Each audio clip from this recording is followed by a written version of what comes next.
So much media, so little time. Who keeps track of it all? That would be me. This is Bob Andelman, and this is the Mr. Media Interview, sponsored by the audiobook edition of Will Eisner, A Spirited Life, now available on iTunes and Audible.com, and recorded live on blogtalkradio.com from the new Media and American League Baseball capital of the world, St. Petersburg, Florida. Peter Carlson could have taken all the research he did on Soviet Premier Nikita Khrushchev's 2-week barnstorming tour of the United States in 1959 and converted it into a Cold War-era fable such as Dr. Strangelove or The Mouse That Roared. He could have done that, but truth is stranger than fiction, and the truths found within K. Blow's Top, a Cold War Comic Interlude starring Nikita Khrushchev, America's most unlikely tourist, are way funnier than even a guy like Dave Barry could have invented. I first discovered this book when the story of Chairman K's visit to Hollywood was excerpted in Smithsonian Magazine this summer. I read that, laughed, and thought, I must read more. And now that I've read more, I want to talk about it. So welcome to Mr. Media's Book Club, where I'm hoping former Washington Post reporter Peter Carlson will fill us in on the story behind the story of this ticklish new political history. Peter, welcome to Mr. Media. Well, thank you, Mr. Media. How you doing? I'm good. How are you? I'm doing all right. And listen, I'm assuming that I'm not the only guy who was born in 1960 or later who somehow missed out on hearing about Chairman Khrushchev's tour of the U.S. No, you're not the only one. And I think what most Americans know about Khrushchev is only a few things. One, that he banged his shoe on a desk at the UN. Another, that he wasn't allowed to go to Disneyland, and maybe that he started the Cuban Missile Crisis. And other than that, most people don't know much, unless they run out and read K. Blow's Top. Which, of course, they should do. How did you? And by the way, now I'm how old am I? 48, 49. I think I'm 48 still. How old are you, Peter? I am 56. Okay, so you were around at the time. Do you have any direct memories of this happening or of Khrushchev? No, I don't have memories of Khrushchev's tour when I was 7 then. I do have very vivid memories of the Cuban Missile Crisis, which was in 1962, 3 years later, when, of course, Khrushchev wasn't here, but it looked like the war might end in a nuclear holocaust, and that was a very vivid memory because I was in Catholic school at the time, and to make a long story short, the principal of the school, who was a nun, told us all to get down on our knees and start praying because this could be the end of the world. And we prayed. We prayed like we never did before. And apparently that did the trick because the world did not end. Well, thank you. I think we all owe you a great debt of gratitude. Yes, you do, in fact. Although I have to say, I still remember in, 67, 68, doing the old duck and cover drills at Maple Mead Elementary School, an old brick two-story schoolhouse in my hometown in New Jersey, and still doing those drills. So the threat may have vanished, but the fear was still there. Well, they were still doing them in 67, huh? I didn't know that. Oh, yeah. Yeah, and it's funny to think back on it and realize how useless all that was. Yeah, even at the time, I mean, when I was a kid, they used to bring us inside into the inside hallway, I guess to get us away from the windows, which, blowing glass probably wouldn't have been good for us. But I remember sitting there, in the duck and cover position and thinking, why aren't we at least under a desk or something, so in case something falls from the ceiling, we'll be protected? But nobody, not even the kids, the dumb kids who used to eat that white glue, not even they thought that this would protect us from a nuclear bomb. One of the I want to ask you this now. I think I could have waited, but I want to ask you. One of the things I get from the book is that the people who were running this country at the time, after spending up close and personal time with Khrushchev and Gromyko and Smiling Mike, I get the sense that they knew at the time that a lot of what was going on with Khrushchev was positioning himself. And that they actually had a pretty good idea that maybe he couldn't do quite all the things that he claimed he could do, that the world might not, that he might be no more inclined to end the world than they were, but it was probably good politics to keep up the fear-mongering. Yeah, well, he could, he could have blown us up, and so that wasn't that. There was a threat. There was a threat, and no, they absolutely. met this guy, and he was baffling to them because on the one hand he could be really funny and charming, and kind of warm, and on the other hand he kept throwing these temper tantrums, and they could never figure out whether he was play acting or whether they were real. So they were a little worried. But of course, the fear-mongering always helped to crank up the military-industrial complex. I mean, they bought more and more weapons for our side. In fact, when Khrushchev was meeting Eisenhower at Camp David, they were walking around the grounds, and Khrushchev said, what happens to me is probably what happens to you. My generals come in and they say, hey, the Americans have, X, Y, and Z, and we need to match that. And I say to them, well, we don't have any money. And they say, well, if there's a war, the Americans will win because we don't have X, Y, and Z. So I say, well, okay, we'll fund X, Y, and Z. And so Eisenhower said, well, that's exactly what happens to me. My generals come to me and they say, the Russians have X, Y, and Z, and we need to get it. And so I say, we don't have any money. And they say, we'll lose the war. So I say, okay, we'll find the money. So there you go. Well, that and of says course, it all.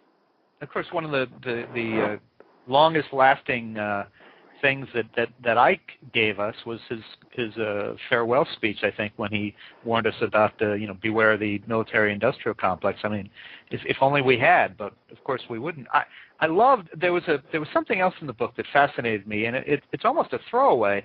But you indicate that when Khrushchev gave a speech about complete disarmament, that the stock market reacted by plummeting. It lost over 2 days, several $1 billion in value, which at the time would be like a couple $1 trillion, I guess, today. It would be a lot of money. I'm not sure the exact ratio, but a lot of money, yeah. Well, and it was funny because Khrushchev kept saying, your capitalists are trying to keep the Cold War going because they're making money on it. And the Americans, officials quite sincerely would say, oh, no, they would never do that. That's not, you're crazy. You're just this crazy Marxist. That's not how it works. But then he made this ridiculous propaganda speech saying that all countries should get rid of all weapons, everything right, except for pistols worn by policemen. And even though there was absolutely no chance of that actually happening, the stock market plummeted because everyone was afraid that their defense stocks would go down. Mm-hmm. So he was a little bit right about his paranoia of the capitalists. Well, I'm sure there's people who are going to look back at this whole Iraq and Afghanistan conflict and say it was kept going because a lot of people were making a lot of money on it, and it's not far off from what I warned about. Yeah, I wouldn't say that's the only reason we invaded Iraq, or even the main reason, but it probably works out in there somewhere. Somebody did make a lot of money on it, and one of the companies, of course, was one that used to be headed by the vice president at the time. So that does look a little suspicious, doesn't it? Shocking, just shocking. Well, let's come back here. How did you discover this story? You didn't remember it from a childhood thing. You ran across it, I think, while you were reading clips. I think was it at People? Yeah, I worked at People magazine in the early '80s, and I was a rewrite man. So you really couldn't rewrite anything until the people in the bureaus had written it and sent it in. So I worked really hard on Mondays, Tuesdays, and Wednesdays, but Thursdays and Fridays, there was basically nothing to do. So I would amuse myself by reading the clips kept in the wonderful Time Life library. And so I would, call up the clips on somebody interesting like John Dillinger, I remember doing, and Emma Goldman. And one day I had read somewhere that Khrushchev had been denied access to Disneyland. And I thought to myself, that can't be true. So I called the library and said, can you send me the clips on Khrushchev's trip to the United States? And they said, sure. And then they called back about 15 minutes later and said, there are an awful lot of these clips. You sure you want them all? And I said, sure. And the messenger came up with a big cart filled with big manila envelopes stuffed with clips. I think there was at least one for each day of the trip, and there were 15 days. And so I emptied out the first one and just started looking at the headlines and the pictures, and I thought to myself, my God, this is so bizarre. I can't believe all this stuff happened. And I remember thinking to myself, it's really funny. All these funny things happened, but on the other hand, everybody was also worried about nuclear war. So there's the threat of that hanging over all this comedy. And I remember thinking to myself pretty early on, God, this is like a nonfiction Kurt Vonnegut novel. So I just kept collecting stuff about it, starting with Xeroxing those clippings and then going to people's memoirs of the trip. Everybody involved in the trip, including Khrushchev, wrote a memoir about it in some form or another. And there was just a rich variety of these one weird incident after another. I remember one of the first things I saw was that Khrushchev had gotten stuck in an elevator in the Waldorf Astoria. Oh, that was a great story. And they had to pry the door open, and they were between floors, so Henry Cabot Lodge, who was his tour guide, had to push Khrushchev's butt up so that he could climb out of the elevator onto the floor above. I said, I can't believe this actually happened.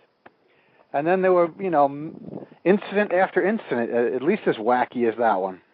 Well, and there's a postscript to that story, as I recall.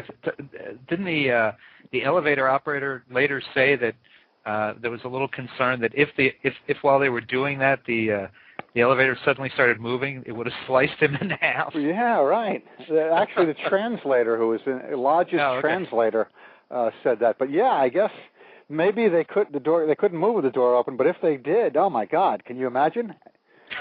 And since the Russians, the KGB guys who were guarding Khrushchev had already told the Americans that if anything happened to him, it would cause a nuclear attack. They should have been a little worried about that. There were a lot of moments throughout the book where something could have gone very wrong, and the Russians could have been very unhappy with what happened. There was the story of the Iowa farmer who wanted Khrushchev to change his schedule and sneak out of the hotel at 6:30 in the morning and come visit by himself. Yeah, that would have shocked them if he had done that. He said he wouldn't do that because they would think he had been kidnapped. Yeah. But can you imagine that? That would have been funny. Of course, the incident that happened because he didn't sneak out early was even funnier. The farmer who knew Khrushchev, who had sold Khrushchev 5,000 tons of seed corn, he wanted to show Khrushchev his farm, and he didn't want all these reporters hanging around. So, since Khrushchev didn't sneak out and dodge, leave the reporters back in Des Moines, the reporters were there. 300 and some odd of them were registered for the trip. And they swarmed all over the farm, and the farmer, Roswell Garst, got really mad and ended up throwing silage at them. While Khrushchev roared with laughter. He pulled a corn stalk out, Garst did, and attacked the photographers. I mean, it was another one of those wild incidents. Now, which was the reporter that he kicked in the shin? It wasn't Kempton, was it? No, Harrison Salisbury of the New York Times. Okay, yeah. Yeah, it was great.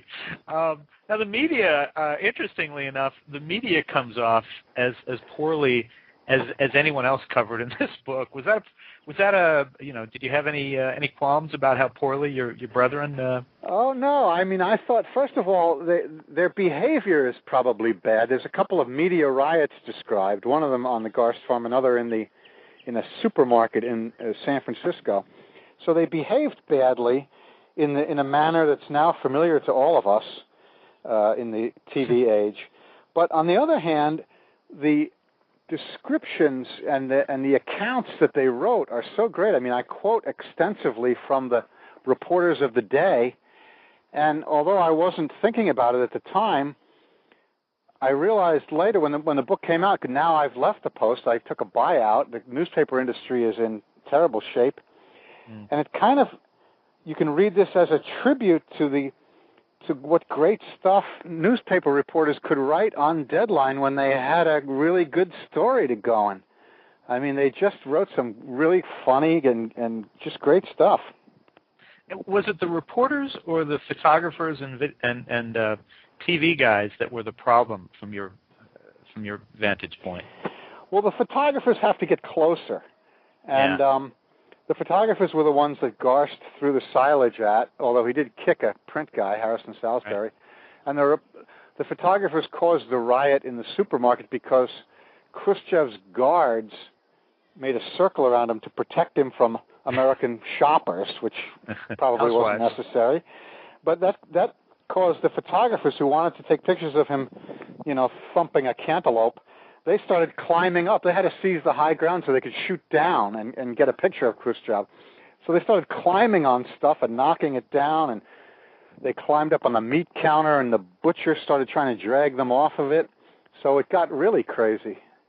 Did you get to see actual footage of that? I did not see footage of that, and the funny thing is, I didn't see any still pictures of that one either.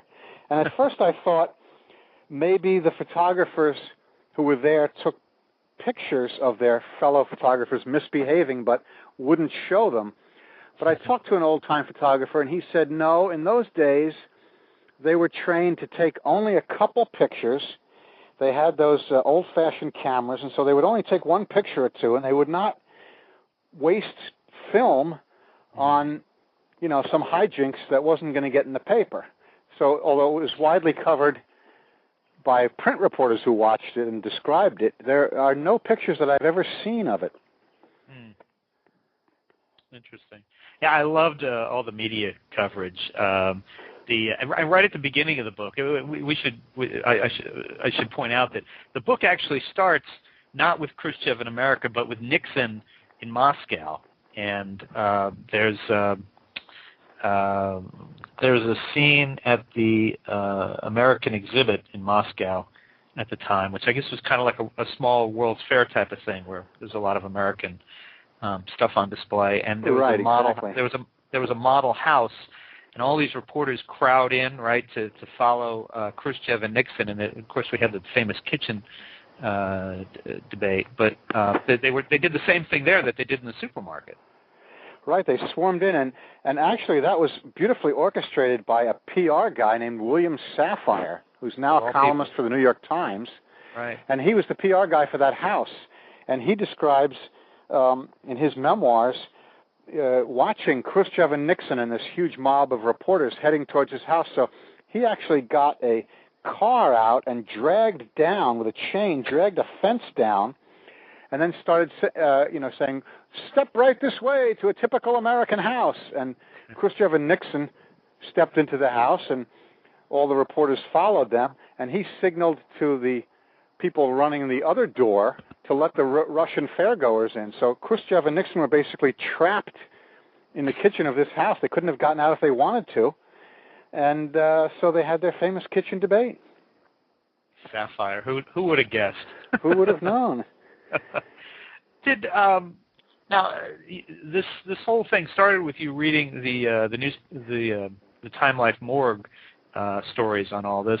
As you got into it and decided to make a book of it. Well, first of all, how did you decide? How did it go from curiosity to obsession to book? When did you decide there was enough there to write a book about? Well, once I was reading those clips, I thought to myself, this could be a book. And I started Xeroxing, making furtive forays to the Xerox machine and Xeroxing these clips, which obviously had nothing to do with the work I was supposed to be performing for People magazine. Yeah, by the way, I have Time Life online, too. They'd like a nickel for every copy that you made. Money's a little tight these days. Yeah, tell them the check's in the mail. All right, sorry, go ahead. So then I made these clippings, and then and I started reading the memoirs of the people who were involved in that, and I would Xerox them. And then in 1986, a couple years later, I went to the Washington Post, and so they made me work hard all, Monday through Friday, so I didn't have a lot of time on my hands. But I casually, whenever I came across something, I would look up if they had anything about the Khrushchev trip, because I was still interested. So I kept saving stuff. And then a few years ago, the Post had its first buyout, and I thought to myself, gee, the newspaper business isn't doing too good. I better figure out something else to do. And then I realized, well, the 50th anniversary of Khrushchev's trip is coming up. If I'm ever going to write this book, I guess I ought to do it for that. So I did. Got it. All right. And so was all of the research done based on newspaper and magazine morgues, or did you get to actually interview some of the people who were involved? Oh yeah, I did. Did newspaper and magazine clips, then the memoirs, and then I interviewed about 6 or 8 people who I could find who had been on the trip, mostly newspaper reporters, but also Henry Cabot Lodge's translator, who was always by Lodge's side. So when Khrushchev and Lodge would drive from one place to another, obviously none of the newspaper reporters knew what they were saying, but this guy was there, so he knew. And he and Lodge sent back memos every night to the State Department saying what happened that day. And those I found at the National Archives, along with a lot of other documents about the trip, the preparations for the trip, the memos of people who were on the trip, and also I found box after box of letters of people who, when they heard Khrushchev was coming to the United States, wanted him to come to their house or their school or their farm or their factory or their department store. So I have a chapter in there that's just full of these goofy invitations to Khrushchev. I got all that from the National Archives. Well, and as goofy as they were, maybe the goofiest one they actually accepted. Well, Nina Khrushchev accepted was was it the American Dry Cleaning Institute? Yes, and I interviewed the guy who was at that time still the PR man for the Dry Cleaning Association. John when Jay. Khrushchev was at Camp David with Ike, they didn't bring their wives. So this guy, who was very clever, realized that Mrs. Khrushchev was left in Washington with nothing to do, so he invited her to tour this dry cleaning plant. And since he really must have been really bored, she actually accepted. And they had this preposterous publicity stunt for dry cleaning, starring the wife of the dictator of the world's largest country, who wandered through this goofy thing, looking at dry cleaning techniques. And it was on the front page of the New York Times. It was a great coup by this PR man named John Daly, who's still around. He still lives in Washington. Mm-hmm. So the story just kept getting weirder. Now, correct me if I'm wrong. Did you interview Sergei Khrushchev? Oh yeah, I've interviewed Sergei a bunch of times, and actually recently he interviewed me for a show on C-SPAN. It'll be shown at the end of the month, where it's called Afterwards, and they get a guy who has written a nonfiction book and someone who knows about the topic, and the expert interviews the author. So Sergei interviewed me. So, yeah, I interviewed him a bunch of times, and he showed me his home movies from the trip. Yeah. Which he made. When he was on the trip, he was 25 years old. Now he's 75, I guess. It's 50 years later. And he's a professor at Brown University. He's an American citizen. He's a really nice guy, and he remembered a lot about the trip, and he invited me to watch these home movies. So this was a few years ago. I flew up to Providence, Rhode Island, and it was a few days after Christmas, and my wife packed a plate of Christmas cookies, and Sergei picked me up at the airport with a couple salami and cheese sandwiches, and we went to his office and ate the cookies and the sandwiches and watched his home movies of this trip. It was really kind of cool.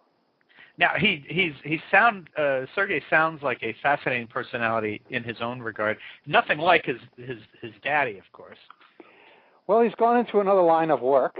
He looks a lot like his father, actually. Oh, he does. I wondered about that. Yeah, and he has spent a large portion of his adult life writing about his father. He's written several books about his father. He just completed, he told me, a 600,000-word book on his father's domestic reforms. Wow. Oh, my God. And I thought he might be a little upset because, he spent his whole adult life sort of polishing the image of his father. Yeah. And I wrote this book in which his father is a comic character, and I thought, he may not like this. So I wondered what would happen when he interviewed me for this TV show, but he liked it. I mean, he thought his father was funny, too. And it turned out he really liked the book, so I was pleasantly surprised about that. Is the helicopter coming to take you to Camp David? I think it is. Yeah, it's one of those black helicopters. And they're dropping down. Wait, they're dropping down one of Obama's death panels. They're coming to see if I have to put Granny, into the hospice. No, I don't know what it is. I live on the path between Washington and Camp David, so sometimes we get that helicopter traffic, but it's only Thursday, so probably not.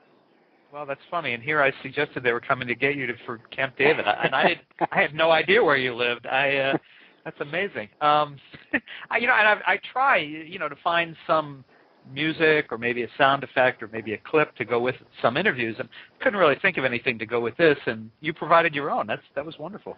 There you go. Well, you could also play a Russian Bandstand, which was a novelty record that some people made. The gist, right when he was coming here, the gist of which was, what would it be like if Nikita Khrushchev ran a Russian version of American Bandstand? And it's pretty funny, actually.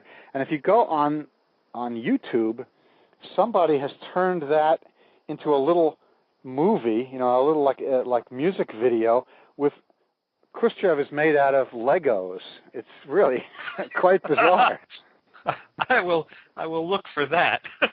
Now, I asked you before about the media. They don't come off very well in the book, but more importantly, Richard Nixon doesn't come off any better in this book from an era when he should have been coming off a little better, but he doesn't. There's really nothing good that you can take away about Richard Nixon from this book, is there? Well, I thought that, I'm not his biggest fan, but I thought he came off better, than he would if I was, say, writing a biography of him. Because here it is, the poor guy is Vice President of the United States, and he's going to run for president the next year. And he goes to Moscow to be the official American host of this American exhibition. So he has to sort of show, it's going to be all this media, and he has to show that he can stand up to Khrushchev, show how tough he is to the voters back home.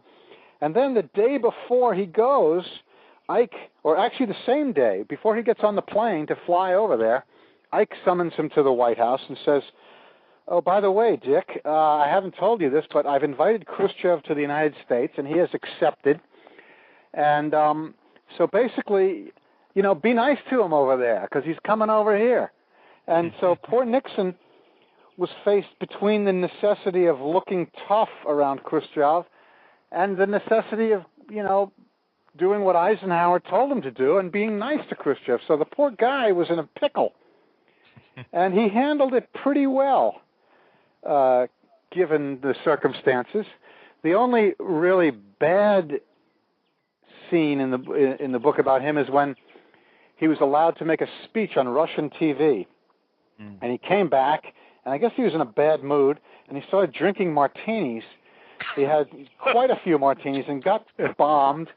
Right. And one of the embassy officials who was there that night reported that he was really nasty. He kept saying, "How did you like my speech? How do you like the part where I said this?" And the sycophantic people working there would say, "Oh, yeah, that was really good." And that wasn't good enough for him. So he kept getting nastier and nastier.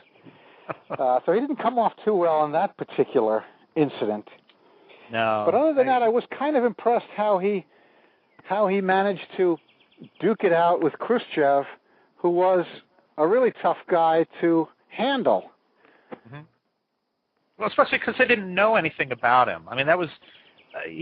I wanted to ask you... Oh, now you've got birds in the background. My goodness. Oh, yeah, we've got it all here in Rockville, Maryland.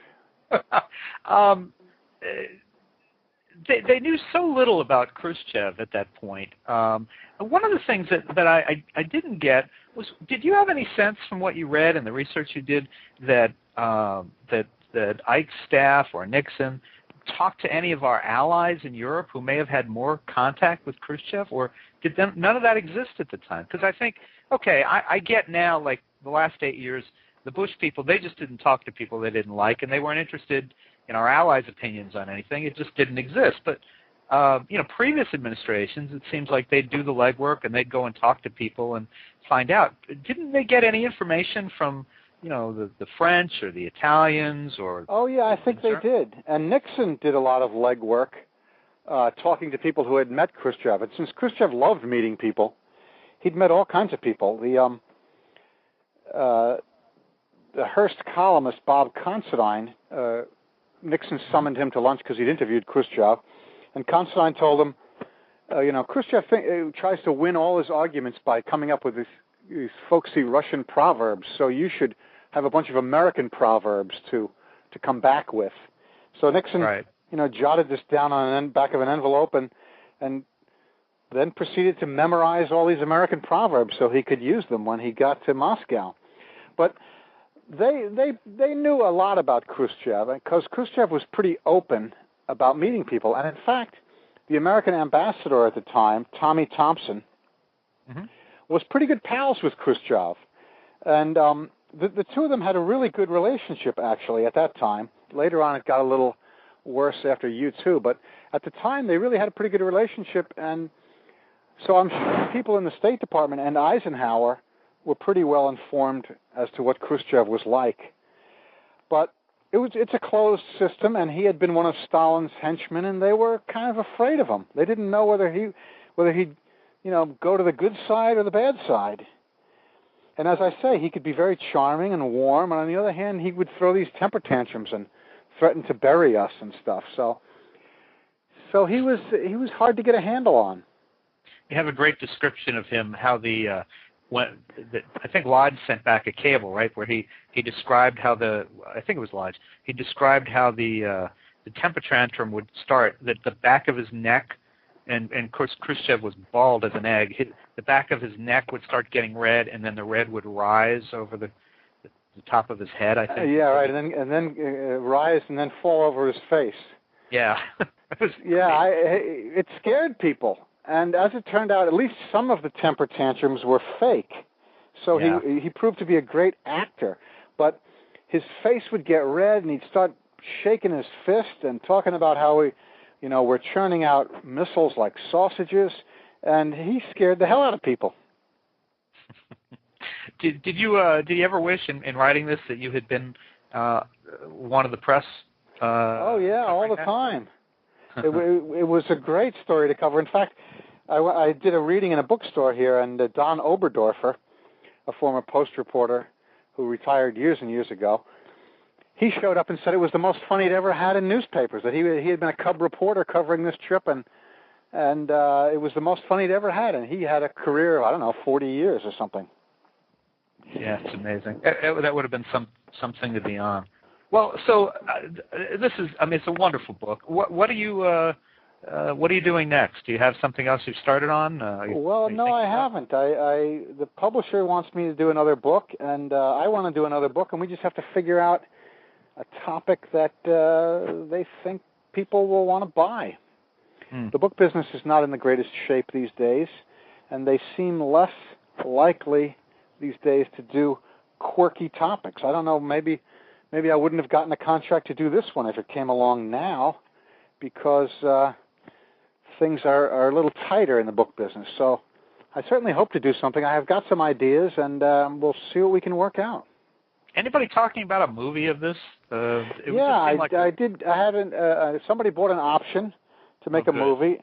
It would be a very fun movie. I think if you're an actor who's short, bald, and fat, this would be just perfect for you. Danny DeVito would be great, I think. That would be good. Yeah. But anybody else who's a short, fat, bald scenery chewer, because Khrushchev could just love to be the center of attention and would do anything to be the center of attention. So it's a great role for an actor, and there's plenty of comedy in it. So some people in Hollywood saw that and have optioned it. Whether a movie will actually result, I certainly hope so, but we will see. That's great. I have no problem picturing that. I think that'd be hysterical. Well, look, folks, you can find Peter Carlson's book, K Blows Top, a Cold War Comic Interlude starring Nikita Khrushchev, America's most unlikely tourist, at great bookstores everywhere or online at mrmedia.com or amazon.com. And Peter, it was great fun reading the book and delightful to talk to you. I appreciate you taking time out to join us on the show today. Well, nice for inviting me. Thanks a lot. My pleasure. Good luck to you with the book and the movie. Well, thank you. All right. Take it easy. Take care. All right. Bye. Bye-bye. And folks, for more interviews with your favorite journalists and authors, surf over to our main website, www.mrmedia.com. That's where you can listen to my earlier conversations with A.J. Jacobs of Esquire, John Darton of the New York Times, 2009 Pulitzer Prize winner for features, Lane DeGregory, Washington Post reporter Philip Sheenon, and Writer's Digest publisher Jane Friedman, among many others. And please think about writing an online review of Mr. Media, casting a vote for Mr. Media, or marking Mr. Media as one of your favorites, whether you listen on Blog Talk Radio, TrueSlant, Digital Journal, Vox, Podcast Pickle, MediaFly, Blueberry, Zencast, Zimbio, or Odeo. And subscribe to Mr. Media on iTunes, and you'll never miss a show. Just search Mr. Media Interviews from within iTunes and subscribe for free. Or subscribe to Mr. Media's blog on the Amazon Kindle Reader. You can also listen with a piece of string and a tin can in many locations. If you've got an idea for a guest, email me directly at bob@andelman.com. That's ANDELMAN. You can also follow me on Facebook or on Twitter, www.twitter.com/Andelman. Thank you so much for joining us today. Always appreciate it when you give up a little piece of your day and spend it with us.